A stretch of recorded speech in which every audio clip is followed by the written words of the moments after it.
how do you design sprinkler systems? Alrighty, designing of a lawn sprinkler system has about 6 or 7 individual steps.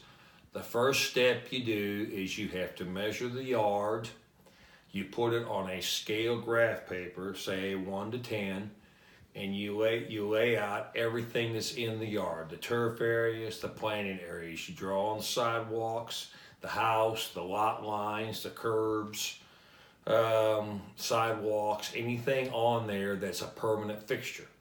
You put on your north, south, and east and west also on that drawing, so you know which is north side of the house, which is south side when you get that all done. Get that all on a scale graph paper. That's the first thing you do. Then secondly, once you have that on a graph paper, you lay out your turf areas where all the heads need to be.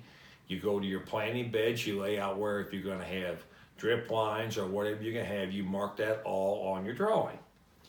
The third thing you have to do is you have to know the available capacity of your water supply so that you can look at the yard and group out the heads, the drip zones, etc., on how much water they pull, so that each group and or zone, they're called either way, that they pull each zone will only pull the amount of water that the water supply is available to supply. You can't overload the system.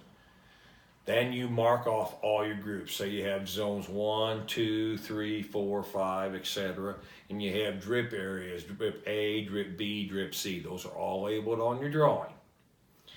Then once you got that done, then you can lay out all of your piping, your main line, your valves to each one of your zones and lay your piping out. And you have to size all your piping to the flows required using pipe sizing charts, which are ASTM, standard sizes of flows for different sizes and types of pipes. After you have everything drawn out, all of those parts, then you have to sit down and make a complete parts list. Then you have to figure the cost of all of these parts and get a material total for the job. Then you also have to figure in the cost of any barriers you have to cross, a sidewalk, a driveway, a retaining wall. There's a cost to bore underneath something or go through something and sleeve it. Thirdly, you're going to have to figure your machinery cost to do all this work, because you're not going to be able to do it all by hand. Then you've got a labor cost for all the machinery. Then you got a cost to get your water tap done. A lot of water companies charge $500, $1,000, $2,000 for a water meter tap.